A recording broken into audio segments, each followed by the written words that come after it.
മക്കളെ, welcome back to സാലി learning. It's me Sreebhama SB. മക്കളെ, നിങ്ങളുടെ എക്സാം ഒക്കെ അടിപൊളിയായിട്ട് നിങ്ങൾ എഴുതുന്നുണ്ടാവും അല്ലെ? ഓരോരോ എക്സാമിലൊക്കെ തീർന്നു. ഇത് നമ്മുടെ ബേസിക് സയൻസിന് ഊടായിട്ടുണ്ട്. സോ ബേസിക് സയൻസിന് ഫുൾ മാർക്ക് ഉറപ്പിക്കുക എന്നുള്ളത് നിങ്ങളെ പോലെ മിസ്സിനും എന്താണ് ഭയങ്കര ആഗ്രഹമുള്ള കാര്യമാണ്. നിങ്ങൾ എല്ലാവരും അടിപൊളിയായിട്ടാണ് എക്സാം എഴുതണം. സോ അതിനുവേണ്ടി ഇമ്പോർട്ടന്റ് ആയിട്ടുള്ള കുറച്ച് ക്വസ്റ്റ്യൻസുകളായിട്ടാണ് ഇന്ന് മിസ് വന്നിട്ടുള്ളത്. സോ നമുക്ക് ഓരോ ക്വസ്റ്റ്യൻസ് ആയിട്ടും ഇമ്പോർട്ടന്റ് ആയിട്ടുള്ള കാര്യങ്ങളൊക്കെ നമുക്ക് എന്ത് ചെയ്യാം, ഡിസ്കസ് ചെയ്യാം. സോ ഒന്നാമത്തെ ക്വസ്റ്റ്യനിലോട്ട് പോടാ. എന്താ ഒന്നാമത്തെ question? Differentiate between sexual reproduction and vegetative propagation. കായിക പ്രജനന രീതി ലൈംഗിക പ്രത്യുൽപാദന രീതിയിൽ നിന്നും എങ്ങനെ വ്യത്യാസപ്പെട്ടിരിക്കുന്നു എന്നാണ് ചോദിക്കുന്നത്. എങ്ങനെയാ വ്യത്യാസപ്പെട്ടിരിക്കുന്നത്? നമുക്കറിയാം, സെക്ഷുവൽ റീപ്രൊഡക്ഷൻ എന്ന് പറയുന്നതാണ് ഒരു വിത്തിൽ നിന്ന് പുതിയൊരു തൈച്ചെടി ഉണ്ടാകുന്നതിനെയാണ് ലൈംഗിക പ്രത്യുൽപാദനം എന്ന് പറയാ.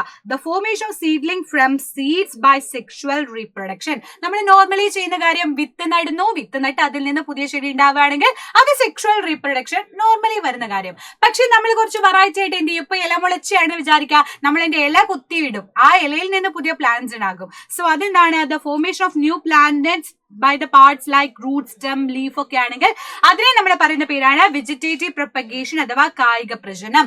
വേര്, തണ്ട്, ഇല തുടങ്ങിയവയിൽ നിന്ന് പുതിയതായിട്ട് ഒരു ചെടി ഉണ്ടാകുകയാണെങ്കിൽ അതിനെ നമ്മൾ പറയുന്ന പേരാണ് വെജിറ്റേറ്റീവ് പ്രൊപ്പഗേഷൻ. ഇപ്പൊ വെജിറ്റബിൾ കഴിക്കുമ്പോൾ നിങ്ങൾ ആലോചിക്കുക, അതിന് എന്തൊക്കെ പാട്ട് മാക്സിമം നിങ്ങൾ കഴിക്കും? ലീഫ് കഴിക്കും ഇല്ലേ, ചീരക്കറി കഴിക്കും. അതേപോലെ എന്താണ്, വേണമെങ്കിൽ ചേമ്പിന്റെ തണ്ട് കഴിക്കും. അപ്പൊ തണ്ട്, വേര്, ഇല ഇതൊക്കെ ആയിട്ട് റിലേറ്റഡ് ആയിട്ടാണ് പുതിയൊരു പ്ലാന്റ്സ് ഉണ്ടാകുന്നതെങ്കിൽ അതിനെ നമുക്ക് വെജിറ്റേറ്റീവ് പ്രൊപ്പഗേഷൻ എന്ന് പറയാം. മിസ് ജസ്റ്റ് ഒന്ന് ആലോചിക്കാൻ വേണ്ടി പറഞ്ഞതാണ് കേട്ടോ, നിങ്ങൾ ഓർത്തെടുക്കാൻ വേണ്ടി മാത്രം മിസ് പറഞ്ഞതാണ്.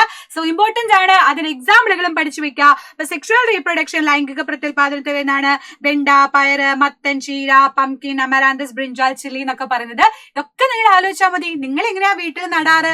ഒരു ചെറിയതായിട്ടുള്ള ഇപ്പൊ മുളക് നടണമെന്നുണ്ടെങ്കിൽ മുളകിന്റെ എന്താണ് ചെറിയ ചെറിയ വിത്ത് പോയി നട്ടിട്ടാ ഉണ്ടാവുക. ചീരയാണെങ്കിലും പാകി എന്താ പറയാ, വിത്ത് പാകി വെച്ചാൽ നമ്മൾ ഉണ്ടാക്കുക അല്ലെ. സോ അത് പറയാം. വെജിറ്റേറ്റീവ് പ്രൊപ്പഗേഷൻ കേസിലാണെങ്കിൽ ചേന, ചേമ്പ്, വാഴ, കരിമ്പ്, മധുരക്കിഴങ്ങ്, elephant yam, plantain, sugar cane, cashew ഒക്കെ എന്തൊരു എക്സാമ്പിൾ ആയിട്ട് പറയാം, വെജിറ്റേറ്റീവ് പ്രൊപ്പഗേഷൻ എക്സാമ്പിൾ ആയിട്ട് പറയാം. ക്ലിയർ അല്ലേ? സെറ്റ് അല്ലേ? അടുത്ത ക്വസ്റ്റ്യനിലോട്ട് പോകാം അല്ലെ. എന്താ അടുത്ത ക്വസ്റ്റ്യൻ? മെച്ചപ്പെട്ട വിളവ് ലഭിക്കുന്നതിനും മണ്ണിന്റെ ഗുണമേന്മ വർദ്ധിപ്പിക്കുന്നതിനും സഹായകരമായ ചില കൃഷി രീതികളും അവയുടെ പ്രത്യേകതകളുമാണ് ഇവിടെ തന്നിട്ടുള്ളത്. അപ്പൊ ഡാഷ്, ഒരു കൃഷിക്ക് ശേഷം അതേ കൃഷി ആവർത്തിക്കാതെ മറ്റൊരു കൃഷി ചെയ്യുന്നു. Cultivating different crop instead of crop cultivating earlier. ഏതാ വരാ? നമ്മൾ എപ്പോഴും പഠിച്ച കാര്യമാണ്, ഇത് മറന്നു പോകരുത്. ഇതിന് നമ്മൾ എന്താ പറയാ? ക്രോപ്പ് റൊട്ടേഷൻ എന്ന് പറയും. വിള പതിയെ എന്നല്ലേ പറയാ.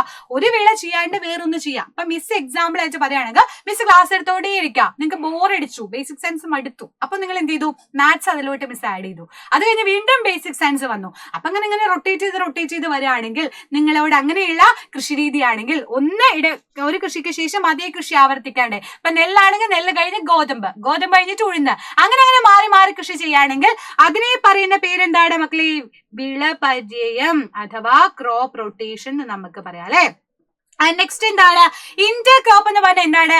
ഇടവേള എന്ന് ആലോചിച്ചാൽ മതി. ഇന്റർവെൽ തരാം. നിങ്ങൾക്ക് കുറെ നേരം ക്ലാസ് ഒക്കെ ഉണ്ടെങ്കിലും മിസ് ഒരു ഇന്റർവെല്ലിൽ തന്നു എന്ന് വിചാരിക്കാം. അപ്പൊ നിങ്ങൾ കുറച്ച് റിലാക്സ് ആവും ഇല്ലേ. അപ്പൊ ഇന്റർ ക്രോപ്പ് എന്ന് പറഞ്ഞാൽ ഇത്രയേ ഉള്ളൂ, രണ്ട് വിളകൾക്ക് നടുവിൽ നമ്മൾ വേറൊരു വിള നടുക. അപ്പൊ വേറെ എക്സാമ്പിൾ ആയിട്ട് പറയുകയാണെങ്കിൽ വലിയൊരു വാഴത്തോപ്പ് ഉണ്ട് മിസ്സിനെ വിചാരിക്കാം, അതിന് നടുവിൽ മിസ് ഇഞ്ചിയും അതേപോലെ കസ്തൂരി മഞ്ഞളും പച്ചമുളകും ഒക്കെ കൃഷി ചെയ്തു എന്നുണ്ടെങ്കിൽ അതെന്താ പറയാം? ഇന്റർ ക്രോപ്പ് ആണ്, ഇടവിളയാണെന്ന് പറയാം. ഇടയിൽ മിസ് വേറെ കാര്യങ്ങൾ കൃഷി ചെയ്യുകയാണെങ്കിൽ അതിനെ പറയുന്നതാണ് ഇന്റർക്രോപ്പ്, ഇടവിള. നെക്സ്റ്റ് എന്താണ്? Different type of crops R mixed in one place. ഒരു സ്ഥലത്ത് വിവിധ ഇനം കൃഷികൾ സമ്മിശ്രമായി കൃഷി ചെയ്യുകയാണെങ്കിൽ അതിനെ നമ്മൾ എന്ത് പേര് പറഞ്ഞാൽ വിളിക്കാന്ന് ചോദിക്കുന്നുണ്ട്. അതിനെ നമ്മൾ പറയുന്ന പേരാണ് ഇന്റഗ്രേറ്റഡ് ഫാമിംഗ്, സമ്മിശ്ര കൃഷി. അത് ഇമ്പോർട്ടന്റ് ആണ്. അപ്പൊ മിസ്സിന് വലിയൊരു തോട്ടം ഉണ്ടെന്ന് വിചാരിക്കുക, അവിടെ മിസ് എന്ത് നട്ടു? കുറച്ച് സ്ഥലത്ത് മിസ് നെൽപ്പാടം, കുറച്ച് സ്ഥലത്ത് കന്നുകാലിനെ വളർത്തി, കുറച്ച് സ്ഥലത്ത് പോൾട്രി ഫാം നടത്തി, പിന്നെ കുറച്ച് സ്ഥലത്താണെങ്കിൽ മിസ് എന്താണ് കുളം വെച്ചു. അപ്പൊ എല്ലാം കൂടെ മിക്സ് ചെയ്തിട്ട് ഒരൊറ്റ സ്ഥലത്ത് നമുക്ക് കൂടുതലായിട്ടുള്ള ഇൻകം ഉണ്ടാക്കിയെടുക്കാൻ പറ്റുകയാണെങ്കിൽ അതിനെ നമ്മൾ പറയുന്ന പേരാണ് ഇന്റഗ്രേറ്റഡ് ഫാമിംഗ്, സമ്മിശ്രം. ഇന്റഗ്രേറ്റഡ് പറഞ്ഞാൽ കുറെ എണ്ണം കൂടിയതെന്ന് മാത്രം നിങ്ങൾ ആലോചിച്ചാൽ മതി കേട്ടോ. സോ ഇടവിള എന്താണെന്ന് മിസ് ഓൾറെഡി പറഞ്ഞു, അതിന് എക്സാമ്പിളുകളും നിങ്ങൾ ഓൾറെഡി നിങ്ങൾക്ക് ഇപ്പൊ മനസ്സിലായി. വിളപരിയം, ക്രോപ്പ് റൊട്ടേഷൻ എന്താണെന്ന് നിങ്ങൾ മനസ്സിലാക്കി. ഒന്ന് കഴിഞ്ഞ് മറ്റൊന്ന് കൃഷി ചെയ്യുകയാണെങ്കിൽ അതിനെ പറയുന്ന പേരാണ് ക്രോപ്പ് റൊട്ടേഷൻ അഥവാ വിളപരിയം എന്ന് പറയുന്നത് അല്ലെ. അത് പഠിച്ചു വെക്കുക, ഇമ്പോർട്ടന്റ്. നെക്സ്റ്റ് എന്താണ്? Which are the component that influences the water content of the soil? മണ്ണിലെ ജലാംശത്തിന്റെ സ്വാധീനിക്കുന്ന ഘടകങ്ങൾ എന്തെല്ലാമാണ് ചോദിക്കുന്നത്. ഒരുപാട് എണ്ണം ഉണ്ടല്ലേ. എത്ര നമുക്ക് വാട്ടർ കിട്ടുന്നോ, അവൈലബിലിറ്റി എത്രയാണോ ഉള്ളത്, അത് ഡിപ്പെൻഡ് ചെയ്യാറുണ്ട്. ജലലഭ്യത. Then difference in the rate of evaporation. ബാഷ്പീകരണത്തിൽ ഉണ്ടാകുന്ന വ്യത്യാസം. ചില മണ്ണ് പെട്ടെന്ന് ബാഷ്പീകരിച്ചു പോകും, ചിലത് പതിയെ പോവത്തുള്ളൂ. അപ്പൊ മരുഭൂമിയിലൊക്കെ കുറെ വെള്ളം കൊണ്ട് വെച്ചിട്ട് വല്ല കാര്യമുണ്ടോ? അത് അപ്പോഴേ പോയിട്ടുണ്ടാവും അല്ലെ. സോ ഇതിനൊക്കെ നമുക്ക് എന്റെ എക്സാമ്പിൾ ആയിട്ട് പറയാം. അത് ഡിഫറെന്റ് ടൈപ്പ് ഓഫ് സോയിൽസിന് ഉണ്ടാകുന്ന വാട്ടറിന്റെ കപ്പാസിറ്റിനെ ഡിപ്പെൻഡ് ചെയ്യുന്നു എന്നുള്ള കേസ് നമുക്ക് പറയാം. Then capacity to retain water, ജലം നിലനിർത്താനുള്ള ശേഷി. അപ്പൊ മിസ്സിന്റെ ക്ലാസ് കേൾക്കുമ്പോൾ ചിലർക്ക് പെട്ടെന്ന് എന്താണ് മനസ്സിലാവും, ചിലർക്ക് പതിയെ മനസ്സിലാവുള്ളൂ. അത് ഡിപ്പെൻഡ്സ് ഓൺ കപ്പാസിറ്റി. നിങ്ങളുടെ ക്ലാസ് കേൾക്കാനുള്ള കപ്പാസിറ്റി അനുസരിച്ചിരിക്കും. അതേപോലെ ജലം നിലനിർത്താനുള്ള ശേഷി എന്ന് പറയുമ്പോൾ നമുക്ക് എത്രത്തോളം വാട്ടറിനെ പിടിച്ചു നിർത്താനുള്ള കഴിവുണ്ടോ അത് നമുക്ക് എന്ത് പറയാൻ പറ്റും, അവൈലബിലിറ്റി ഓഫ് വാട്ടറിനെ ഡിപ്പെൻഡ് ചെയ്യുന്നു എന്ന് പറയാം. Next, different type of organic content. ജൈവാംശം അനുസരിച്ചിട്ട് നല്ല ജൈവാംശമുള്ള മണ്ണിൽ നല്ല രീതിയിൽ വാട്ടറിനെ പിടിച്ചു നിർത്താനുള്ള കഴിവുണ്ട്, എന്നാൽ അല്ലാത്തതിൽ കുറച്ച് കുറവായിരിക്കും. സോ അതൊക്കെ എന്ത് ചെയ്യുക, പഠിച്ചു വെക്കുക, ഇമ്പോർട്ടന്റ് ആണ്. ഇത് എപ്പോഴും എക്സാമിന് ചോദിക്കാൻ സാധ്യതയുള്ള ഒരു ക്വസ്റ്റ്യൻ ആണ്. നെക്സ്റ്റ്, വളരെ ഇമ്പോർട്ടന്റ് ആയിട്ടുള്ള ഒരു ക്വസ്റ്റ്യൻ ആണ്. ജലശുദ്ധീകരണത്തിന് വിവിധ ഘട്ടങ്ങൾ ഇവിടെ കൊടുത്തിട്ടുണ്ട്. ഇതിൽ നിന്ന് ABCD നിങ്ങളോട് പിക്ചറൈസ് ചെയ്തിട്ട് കണ്ടുപിടിക്കാൻ വേണ്ടി പറഞ്ഞിട്ടുണ്ട്. അതുപോലെ ക്ലോറിനേറ്റർ പ്രവർത്തിക്കുന്നില്ലെങ്കിൽ എന്ത് സംഭവിക്കും എന്ന് ചോദിക്കുന്നുണ്ട്. What will happen if the chlorinator is not working? ഇതിൽ നിങ്ങൾക്ക് എന്ത് മനസ്സിലായി? ഇത് ഇമ്പോർട്ടന്റ് ആയിട്ടുള്ള സ്റ്റെപ്പാണ്. മിസ് എപ്പോഴും പറയുന്നതായിരുന്നു, ലൈവ് എടുത്തപ്പോഴും പറഞ്ഞാണ്. സോ അതുകൊണ്ട് എന്ത് ചെയ്യുക, ഇത് പഠിച്ചു വെക്കുക. ആദ്യം നമ്മൾ ഈ വാട്ടർ, നമ്മൾ കണ്ടാമിനേറ്റഡ് ആയിട്ടില്ല, നല്ലതല്ലാത്ത വെള്ളം ശുദ്ധീകരിക്കാണല്ലോ നമ്മുടെ പരിപാടി. അപ്പൊ എന്ത് ചെയ്തു, എഗറേറ്ററിലൂടെ കടത്തിവിട്ടു. എഗർ കടത്തിവിട്ടു എന്ന് വെച്ചാൽ വായു കടത്തിവിട്ടു. വായു കടത്തിവിടാൻ പറഞ്ഞാൽ കൂടുതൽ അളവിൽ ഓക്സിജൻ കൊടുക്കാൻ അർത്ഥം. നല്ല രീതിയിൽ ഓക്സിജൻ കൊടുത്ത് നമ്മൾ അതിനെ സെറ്റ് ആക്കിയിട്ട് മാക്സിമം അതിന് വേണ്ട ഓക്സിജൻസ് കൊടുത്തു. ദെൻ കൊയാഗുലേറ്റർ, വെരി ഇമ്പോർട്ടന്റ് സ്റ്റെപ്പാണ് ഇതിൽ വരുന്നതിൽ ഇമ്പോർട്ടന്റ് സ്റ്റെപ്പാണ്. അതിലെന്താ ചെയ്യുന്നതെന്ന് വെച്ച് കഴിഞ്ഞാൽ നമ്മൾ വലിയതായിട്ടുള്ള സോളിഡ് പാർട്ടിക്കിളിലേക്ക് റിമൂവ് ചെയ്യാൻ വേണ്ടിയിട്ട് കുറച്ച് ആലം ചേർത്തു. ഈ ആലം എന്ന് പറഞ്ഞാൽ എന്താണെന്നറിയോ, ഒരു വെള്ള കളറിലുള്ള ഒരു വലിയൊരു സോളിഡ് പോലെ സാധനം കേട്ടോ. അത് നിങ്ങളെ ഗൂഗിളിലൊക്കെ അടിച്ചാൽ നിങ്ങൾക്ക് കാണാൻ പറ്റും. അത് ആഡ് ചെയ്ത് കഴിഞ്ഞപ്പോൾ ചെറുതായിട്ട് pH ചേഞ്ച് വന്നു. ആ pH ചേഞ്ച് ക്രമീകരിക്കാൻ വേണ്ടി നമ്മൾ കുറച്ച് കുമ്മായം കൂടെ ചേർത്ത് കൊടുക്കാം, കുറച്ച് ലൈമും കൂടെ ആഡ് ചെയ്ത് കൊടുത്താൽ സെറ്റായി റെഡിയായി. അപ്പൊ നമുക്ക് എന്ത് ചെയ്യാം, ഒരു മാക്സിമം ഒരു പരിധി വരെ അതിന്റെ വേണ്ടാത്ത എലമെന്റ്സ് ഒക്കെ നമുക്ക് ഒഴിവാക്കാം. അത് കഴിഞ്ഞ് നേരെ ക്ലാരിഫ്ലോക്കുലേറ്ററിലൂടെ കടത്തിവിട്ടു. അവിടെ വെച്ചിട്ടും വലിയതായിട്ടുള്ള സോളിഡ് പാർട്ടിക്കിൾസിനൊക്കെ വേണ്ടാത്ത ചളി അതും ഇതൊക്കെ കളഞ്ഞിട്ട് മാക്സിമം നല്ല വെള്ളത്തിനെ ഫിൽറ്ററിലോട്ട് കടത്തിവിടുക എന്നുള്ളതാണ് ക്ലാരിഫ്ലോക്കുലേറ്ററിന്റെ ധർമ്മം. അത് കഴിഞ്ഞ് ഫിൽറ്റർ ചെയ്യാന്ന് പറഞ്ഞാൽ എന്താ, മാക്സിമം നമ്മൾ നന്നായിട്ട് എടുക്കും അല്ലെ. അതിൽ വേണ്ടാത്ത സാധനങ്ങളൊക്കെ അരിച്ചെടുത്ത് നല്ല വെള്ളത്തിനെ നമ്മൾ നേരെ ക്ലോറിനേറ്ററിലൂടെ കടത്തിവിടും. ക്ലോറിനേറ്റർ എന്ന് പറഞ്ഞാൽ എന്താണ്, ബ്ലീച്ചിങ് പൗഡറോ ക്ലോറിൻ വാതകമോ ആഡ് ചെയ്തിട്ടുള്ള സാധനം. നമ്മൾ അണുവിമുക്താക്കണം. നമ്മൾ ഒരു വെള്ളം കുടിച്ചാൽ നമുക്ക് അസുഖം വരരുത്, ഡിസീസസ് വരരുത് അല്ലെ.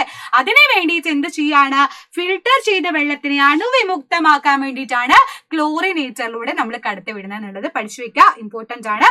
ലാസ്റ്റ് ആണ് നമ്മൾ എന്ത് ചെയ്യുന്നത്, സ്റ്റോർ ചെയ്ത് വെക്കുന്നത് കേട്ടോ. സോ ഇത്ര കാര്യമുള്ളൂ. എയറേറ്റർ എന്ന് പറയുമ്പോൾ ഓക്സിജൻ കണ്ടന്റ് ഇൻക്രീസ് ചെയ്യിപ്പിക്കുന്നു. കൊയാഗുലേറ്ററിൽ നമ്മൾ എന്ത് ചെയ്യുന്നു, സെഡിമെന്റേഷൻ ചെയ്യാൻ വേണ്ടി സോളിഡ് മാറ്ററിനെ സെഡിമെന്റേഷൻ ചെയ്യാൻ വേണ്ടി ആലം ആഡ് ചെയ്തു. ദെൻ അതിലോട്ട് നമ്മൾ എന്ത് ചെയ്തിട്ടുണ്ട്, pH വാല്യൂ ഡിക്രീസ് ചെയ്ത സമയത്ത് നമ്മൾ ലൈമും ആഡ് ചെയ്തിട്ടുണ്ട്. ക്ലാരിഫ്ലോക്കുലേറ്റർ പറയുമ്പോൾ നമ്മൾ ഈ സോളിഡ് വേസ്റ്റിനെ ക്ലിയർ ചെയ്തിട്ട് നല്ല വെള്ളത്തിനെ ഫിൽറ്ററിലേക്ക് കടത്തിവിടുന്നു. ആൻഡ് ഇംപ്യൂരിറ്റീസ് എല്ലാം കൂടെ റിമൂവ് ചെയ്യാൻ വേണ്ടിയിട്ട് നമ്മൾ എന്ത് ചെയ്യുന്നു, ഫിൽട്രേഷനിലൂടെ ലാസ്റ്റ് കടത്തിവിട്ടു. Then chlorination, then storage. അത് ഇമ്പോർട്ടന്റ് ആണ് ഇടാ, എപ്പോഴും ചോദിക്കുന്ന പോർഷൻ ആണ്, പഠിച്ചു വെക്കുക. ഇതും വളരെ ഇമ്പോർട്ടന്റ് ആണ്. വളരെ ഇമ്പോർട്ടന്റ് ആയ ക്വസ്റ്റ്യൻസ് ആണ് മിസ് സെലക്ട് ചെയ്തത്, നിങ്ങൾക്ക് പ്രാവശ്യം പറഞ്ഞു തരുന്നത്. സോ വളരെ ശ്രദ്ധിച്ചിരിക്കുക. ഇതെന്താണ് വന്നിട്ടുള്ളത്, അമീബയുടെ പോഷണ പ്രക്രിയയുടെ വിവിധ ഘട്ടങ്ങൾ നിങ്ങളോട് എഴുതാൻ പറഞ്ഞിട്ടുണ്ട്. ഇതെപ്പോഴും എല്ലാ ക്വസ്റ്റ്യൻ പേപ്പർ എടുത്താലും അമീബ ചോദിക്കാത്ത ക്വസ്റ്റ്യൻ പേപ്പർ വളരെ കുറവാണ്. അപ്പൊ ഇത് പഠിച്ചു വെച്ചോളാം. ഏതെല്ലാം സ്റ്റെപ്പുകളാണ് അമീബയുടെ ന്യൂട്രീഷൻസിൽ വരുന്നത് ചോദിച്ചാൽ, ആഹാര സ്വീകരണം, ദഹനം, ആഗിരണം, സ്വാംശീകരണം, വിസർജനം, injection, digestion, absorption, assimilation, excretion. ഇത് പഠിക്കാൻ സിമ്പിൾ ആയിട്ട് മിസ് പറഞ്ഞാ, ഇതാ ഇഡ്ലി എന്ന് ആലോചിക്ക. ഇതാ ഇഡ്ലി വരുന്നു എന്ന് വെച്ചാൽ ഇതാ ഐ എന്ന് പറഞ്ഞാൽ എന്താണ്, injection. And D for digestion, A for absorption, and another A for assimilation, and last E. ഇഡ്ലിയുടെ E for എന്താണ്, excretion. ഓക്കെ. അപ്പൊ അമീബയുടെ കേസ് എടുക്കുകയാണെങ്കിൽ അമീബയ്ക്ക് ഷേപ്പ് ഒന്നും ഇല്ലാത്തതുകൊണ്ട് നമുക്ക് എങ്ങനെ വേണമെങ്കിലും വരയ്ക്കാം. ഇങ്ങനെ വരച്ചാലും ആള് അമീബ തന്നെയാണ്. അപ്പൊ അമീബയ്ക്ക് ഷേപ്പ് ഒന്നും ഇല്ല. അപ്പൊ അത് എന്താ എങ്ങനെയാ ഫുഡ് കഴിക്കുന്നത് ചോദിച്ചാൽ, ഫസ്റ്റ് അത് ചെയ്യുന്നത് ആഹാര സ്വീകരണം, ഇൻജക്ഷനാ ചെയ്യുന്നത്. ആഹാരം വന്ന സാധനം സ്വീകരിച്ചു. അത് കഴിഞ്ഞിട്ട് എന്ത് ചെയ്തു, അതിലടങ്ങിയിട്ടുള്ള ജൈവഘടകങ്ങളെ ശരീരത്തിന് വേണ്ട രീതിയിൽ വിഘടിപ്പിച്ചിട്ട് ആവശ്യമായിട്ടുള്ള രീതിയിൽ കുഞ്ഞിലാക്കി മാറ്റിയിട്ട് നമ്മൾ ഡൈജഷൻ ചെയ്തെടുത്തു, ദഹനം ചെയ്തെടുത്തു. ദഹനശേഷം എന്ത് ചെയ്തു, മാക്സിമം അത് വേണ്ടത് അതെല്ലാം അബ്സോർബ് ചെയ്യണം അല്ലെ. സോ അതിന് വേണ്ടി അത് അബ്സോർപ്ഷൻ ചെയ്തു, ആഗിരണം ചെയ്തു. കിട്ടിയ സാധനമൊക്കെ മാക്സിമം ഇങ്ങനെ എടുത്തെടുത്തോണ്ടിരിക്കുക. അത് കഴിഞ്ഞാൽ പിന്നെ വരുന്ന സ്റ്റെപ്പാണ് അസിമിലേഷൻ അഥവാ സ്വാംശീകരണം. സ്വാംശീകരണം വന്നാൽ നമ്മുടെ ശരീരത്തിന്റെ ഭാഗമാക്കി നമ്മൾ മാറ്റി കഴിഞ്ഞു. അങ്ങനെ ചെയ്യുന്നതിനെ നമ്മൾ പറയുന്ന പേരാണ് അസിമിലേഷൻ അഥവാ സ്വാംശീകരണം. ലാസ്റ്റ് വേണ്ടാത്ത സാധനം നമ്മൾ ഓഫ് കോഴ്സ് എന്ത് ചെയ്യും, പുറത്ത് കളയും. അതാണ് എക്സ്ക്രീഷൻ, വിസർജനം എന്ന് പറയുന്നത്. ഇത് ഇമ്പോർട്ടൻസ് ആണ്, ഇടാ പഠിച്ചു വെക്കുക. That is by product of metabolic reactions. എന്താണ് നോട്ട് യൂസ്ഫുൾ ആയ സാധനം നമ്മൾ എക്സ്ക്രീറ്റ് ചെയ്ത് എലിമിനേറ്റ് ചെയ്ത് പുറത്ത് കളയുന്നതാണ് എക്സ്ക്രീഷൻ എന്ന് പറയുന്ന പ്രോസസ്സ്. പഠിച്ചു വെച്ചോളാ, ഇമ്പോർട്ടൻസ് ആണ്. സോ കുറഞ്ഞ സമയം കൊണ്ട് ഇമ്പോർട്ടന്റ് ആയിട്ടുള്ള കുറെ ക്വസ്റ്റ്യൻസുകൾ മിസ്റ്റർ ഡിസ്കസ് ചെയ്തിട്ടുണ്ട്. അപ്പൊ ഇനി ഒരുപാട് ഇതേപോലെ ക്വസ്റ്റ്യൻസും കാര്യങ്ങളൊക്കെ നമ്മൾ ഡിസ്കസ് ചെയ്യും. ലൈവുകളും കാര്യങ്ങളും മാരത്തോടും ഒക്കെ എന്റെ മക്കൾക്ക് വേണ്ടി വരും. സോ എല്ലാവരും കറക്റ്റ് ആയിട്ട് വാച്ച് ചെയ്യുക, ഫുൾ മാർക്ക് തന്നെ ഉറപ്പിക്കുക. അപ്പൊ എക്സാം എഴുതാൻ പോകുന്ന എല്ലാ മക്കൾക്കും all the very best dears. Bye, see U.